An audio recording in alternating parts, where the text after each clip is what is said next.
Ouvrez vos cœurs. Ouvrez vos cœurs à un message de conversion pour chacun avec Madame Bretoun. Auditeurs et auditrices de la 102.8 FM, Shalom. C'est le temps de l'Avent, un temps de recueillement, un temps de préparation à la venue du Christ Sauveur, un temps de méditation, un temps d'élévation spirituelle, un temps d'abandon et de dépouillement intérieur pour rencontrer le Seigneur. C'est le temps d'accomplissement de la promesse faite à Abraham et à sa race à jamais. Le Sauveur promis à l'humanité est tout proche. Quelle joie, quelle merveille, quelle félicité, quelle réjouissance sur la terre comme au ciel. En ce temps liturgique important qu'est le temps de l'Avent, quelle doit être mon attitude en tant que croyant, en tant que baptisé, en tant que disciple du Christ, en tant que témoin de l'évangile du Christ. Premièrement, en ce temps de l'Avent, en tant que croyant, il est bon de s'arrêter un moment pour méditer sur l'avènement du Messie. Les circonstances qui ont entouré cette venue, comment les hommes l'ont accueilli. En ce temps de l'Avent, il nous faut marquer un arrêt bref de tout activisme religieux pour méditer la puissance du symbole qui accompagne la venue du Christ Sauveur de l'humanité, à savoir une profonde humilité. Il faut savoir vivre en ce temps de l'Avent une profonde humilité intérieure.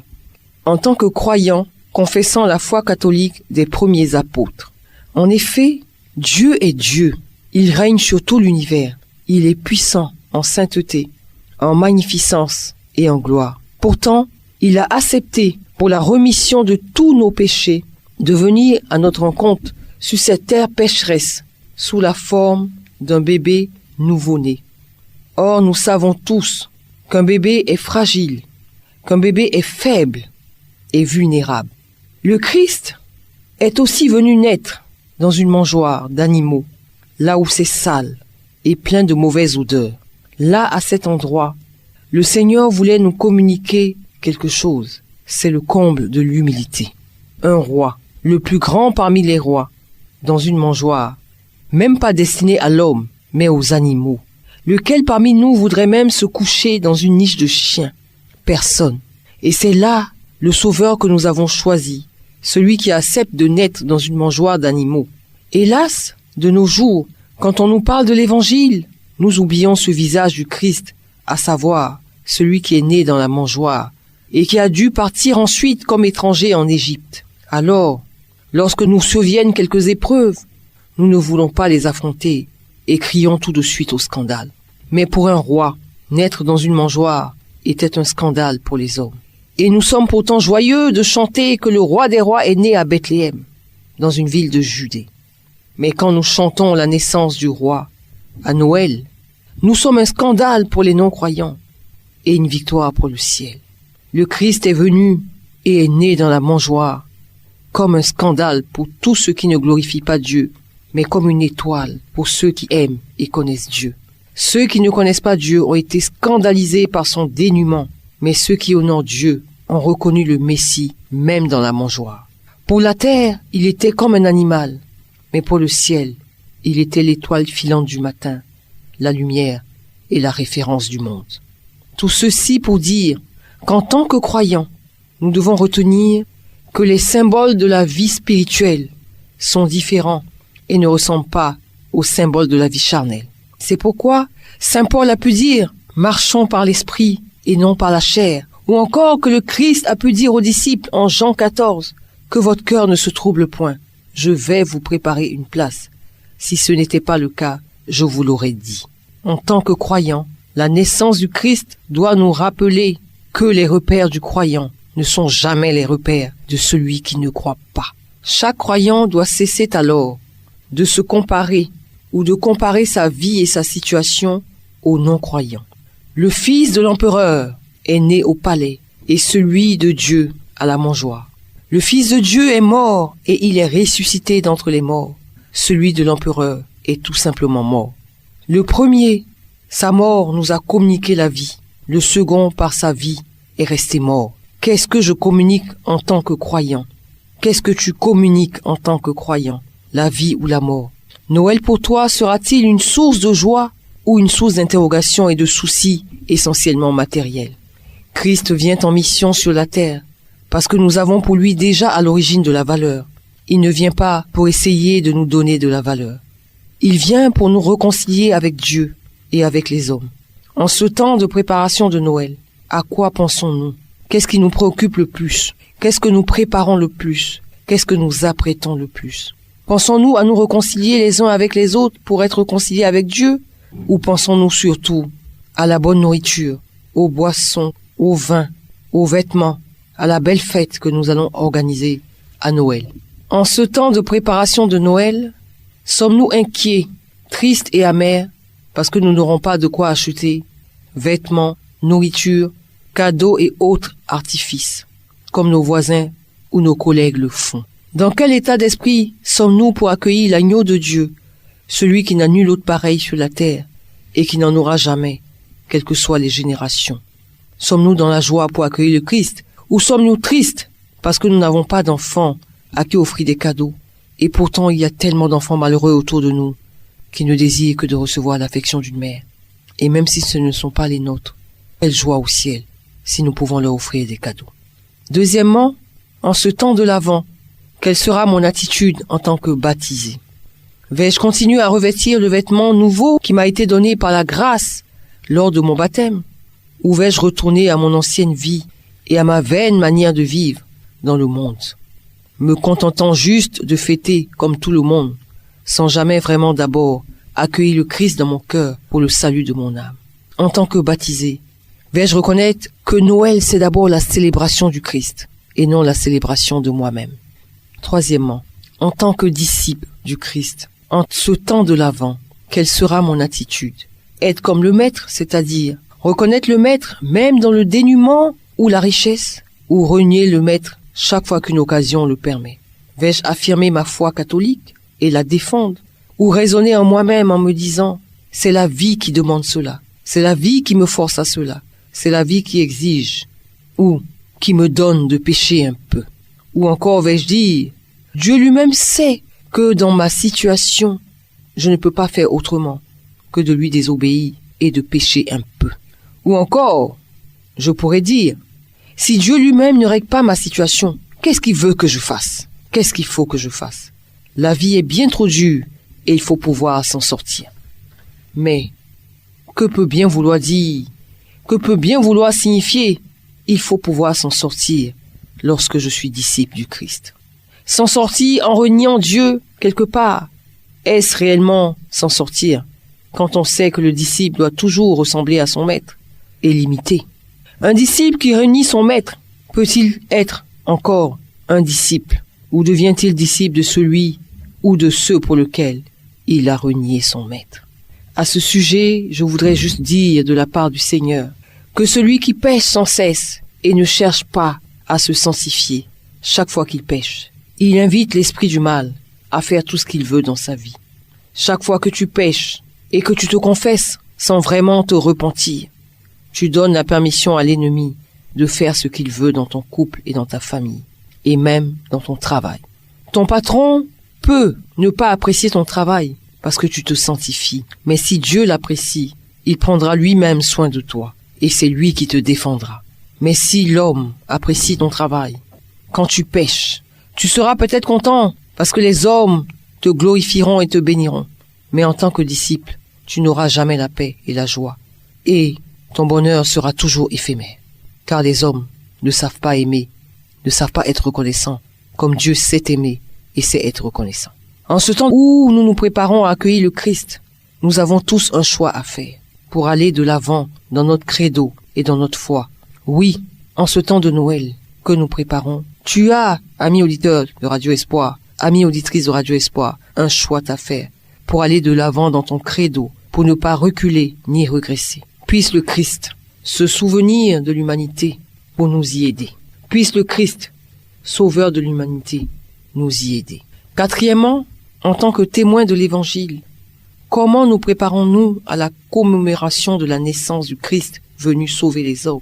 Quatrièmement, en tant que témoins de l'Évangile, comment nous préparons-nous à la commémoration de la naissance du Christ venu sauver les hommes? En tant que témoins, ce temps de l'Avent est un temps où nous devons faire le bilan. En effet, un témoin, c'est celui qui peut attester d'une chose. Et pour attester d'une chose, il faut l'avoir vue ou en avoir fait l'expérience. Pour les témoins de l'Évangile, il s'agit en ce temps de l'Avent de regarder tout au long de l'année qui s'écoule. Quelles ont été nos expériences avec la lecture? Quelles ont été nos expériences avec la méditation de la parole? Et quelles ont été nos expériences avec la pratique au quotidien de la parole de Dieu? Quels en ont été les bénéfices? Et qu'est-ce que nous pouvons en rendre comme témoignage? La mise en pratique de la parole de Dieu a-t-elle été effective dans notre vie quotidienne? Cette lecture, cette connaissance de la parole, a-t-elle transformé notre pensée, notre comportement et notre caractère pour nous rendre de plus en plus proches du Christ? En vérité, la parole divine, les saintes écritures, n'ont pas pour but de nous rendre meilleurs que les autres hommes. Les saintes écritures n'ont pas pour but de tout juste nous permettre de nous améliorer en comparaison des autres hommes qui n'ont pas connu Christ. La parole de Dieu, faite par Dieu pour les hommes, est faite bien plus pour nous transformer de l'intérieur et de l'extérieur à tout point de vue. Quand quelqu'un a reçu la parole de Dieu pour faire de lui un témoin, cette parole ne se contente pas de lui donner de pratiquer quelques actes de dévotion, quelques actes de piété, quelques actes de charité ou de foi. Oui, quand quelqu'un a reçu la parole, cela ne lui sert pas juste pour pratiquer quelques religiosités, mais surtout, chacun de nous reçoit cette parole pour que finalement, en dehors des actes de piété, il ne reste plus lui-même dans son caractère, dans ses choix et dans ses repères. Non, avec la parole de Dieu, chacun de nous devient petit à petit capable de témoigner de Christ parce qu'il est transformé et que le reste des hommes peuvent le voir et peuvent en voir les fruits. Et le Christ pouvait dire, s'ils sont de vrais témoins, c'est à leurs fruits que vous les reconnaîtrez. Qu'est-ce que ma vie produit en tant que croyant, en tant que baptisé, en tant que disciple, pour que je puisse témoigner et devenir témoin? Qu'est-ce que ma vie produit en tant que croyant, en tant que baptisé, en tant que disciple et en tant que témoin du Christ, pour que je puisse témoigner et devenir un vrai témoin? Le but de la vie chrétienne, ce n'est pas de vivre la foi, mais surtout d'être capable de témoigner de cette foi au nom du Christ. Le Christ nous a tant donné. C'est maintenant pour nous le temps de nous manifester, pour servir et pour donner au monde la preuve de la manifestation du Christ par notre propre vie de témoignage. Le temps de l'Avent, c'est le temps de la réconciliation. Le temps de l'Avent, c'est le temps de la méditation. Le temps de l'Avent, c'est le temps de la manifestation du témoignage au Christ. Alors, frères, les hommes pourront dire plutôt que nous vivons désormais d'une manière digne du Seigneur. Est-ce que je vis d'une manière digne du Seigneur? Est-ce que tu vis d'une manière digne du Seigneur? Il est bon qu'en ce temps de l'Avent, chacun de nous humblement, de façon consciente et de façon profonde, puisse se poser cette question. Est-ce que je vis vraiment d'une manière digne du baptême que j'ai reçu? D'une manière digne du nom du Père, du Fils et du Saint-Esprit par lequel j'ai été baptisé? D'une manière digne de l'engagement que j'ai pris de marcher à la suite du Christ?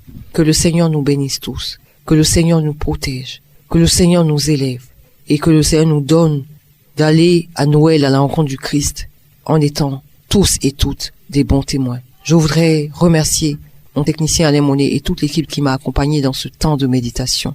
Soyez tous bénis et à la semaine prochaine par sa grâce. C'était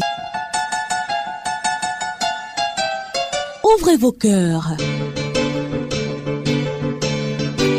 Ouvrez vos cœurs, un message de conversion pour chacun avec Madame Bretoum.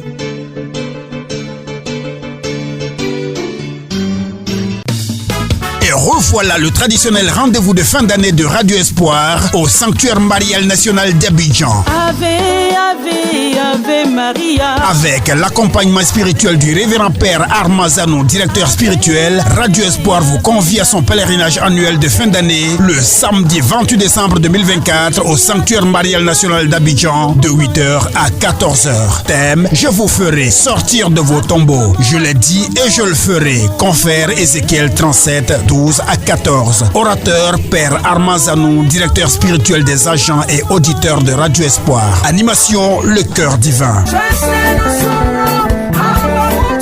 Tous au sanctuaire marial national d'Abidjan le samedi 28 décembre 2024 à 8h. Je dis bien à 8h. Contact 0779 88 29 74. Bon pèlerinage à toutes et à tous. 29e édition du bilan de santé sociale. À l'occasion de la journée mondiale du bénévolat et du volontariat, les bénévoles de la santé préventive vous convient à la 29e édition du week-end du bilan de santé sociale, parrainé par l'honorable Adja Alain, député de Port-Boué. Rendez-vous le samedi 7 et dimanche 8 décembre 2024 à partir de 6h30 dans la cour du groupe scolaire Séni Fofana, derrière la paroisse Sainte-Anne de Port-Boué. 12 examens médicaux à 10 000 francs en l'occurrence, le paludisme, l'anémie, le système immunitaire, les infections, la fièvre typhoïde, l'hépatite virale B, le diabète, le taux de cholestérol, l'insuffisance rénale, les maladies cardiovasculaires et le VIH à votre demande. Attention, ne pas boire d'alcool ni de boissons sucrées la veille et venir à jeun le jour J, c'est-à-dire ne rien manger. Notez bien, dépistage gratuit du cancer du sein et test de vue payant. Inscription par paiement mobile au 07 09 49 51 61 ou sur place le jour J. Renseignements complémentaires 07 07 76 05 58 01 40 00 55 25. La prévention et le contrôle permettent de vivre mieux, plus longtemps et en bonne santé. Guérir c'est bien, mais prévenir c'est encore mieux. En collaboration avec les grandes conférences catholiques d'Abidjan et les médias catholiques, le révérend père Norbert Éric Abécan propose au peuple des dieux les conférences de l'Avent 2024 à 19h à la paroisse Saint-Jacques des Deux Plateaux tous les lundis de l'Avent. La deuxième conférence de ce lundi 9 décembre 2024 a pour thème « Quel est celui que nous attendons ?» Elle sera donnée par la sœur Salomé Ouedjissi, docteur en droit canonique. Les conférences de l'Avent sont un parcours spirituel édifiant et sont proposées pour approfondir notre foi et renouveler notre relation à Dieu en se formant pendant ces semaines de préparation à Noël. Elles sont retransmises sur les médias catholiques de Côte d'Ivoire. À tous, bon temps de l'Avent. Voulez-vous connaître l'épître aux Philippiens et le livre de la Genèse? Eh bien, le temple de la Bible vous en donne l'occasion dans les secteurs pastoraux suivants. Secteur pastoral de Koumassi, dimanche 15 décembre 2024 à la paroisse Notre-Dame de l'Assomption de Koumassi Prodomo. Secteur pastoraux de Port-Boué et Jean Folly, dimanche 22 décembre 2024 au collège catholique Sainte-Anne-la-Sagesse de Port-Boué. Toutes ces formations se feront en 3 vagues de 7h, 10h et 14h avec à la clé une attestation de formation. Coût de la formation 3500 francs. D'éminents spécialistes se tiendront à votre disposition pour répondre à vos interrogations. Paroissiens et paroissiennes des secteurs pastoraux de Koumassi, Port-Boué et Jean Folly, saisissez l'opportunité d'apprendre presque gratuitement ces livres. Formation ouverte à tous. Profitez-en. Pour bien la suivre, il faudrait lire intégralement les livres, les notes et les commentaires et préparer d'avance les questions à poser à l'expert. Inscription au secrétariat des paroisses des secteurs ou au numéro suivant 07 67 74 24 48 05 01 51 14 70. Bonne formation à toutes et à tous.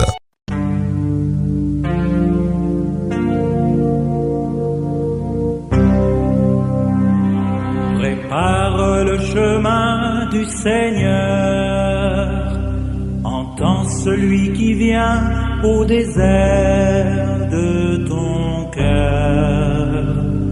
Prépare le chemin, entends celui qui vient pour libérer ton cœur. Il vient te baptiser au fleuve de sa vie, les eaux de vérité jaillissent dans ta nuit. Chercheur de Dieu, avance-toi. Chercheur de Dieu, avance-toi. Pour découvrir une autre voie. Prépare le chemin du Seigneur. Entends celui qui vient au désert de ton cœur. Prépare le chemin, entends celui qui vient pour libérer.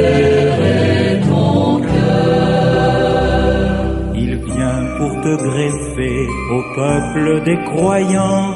L'Esprit fera monter la sève du vivant. Rameau de Dieu, tu grandiras. Rameau de Dieu, tu grandiras. Sur toi justice mûrira. Prépare le chemin du Seigneur. Entends celui qui vient au désert de ton cœur. Prépare le chemin, entends celui qui vient pour libérer ton cœur. Il vient pour entraîner ta marche vers le soir.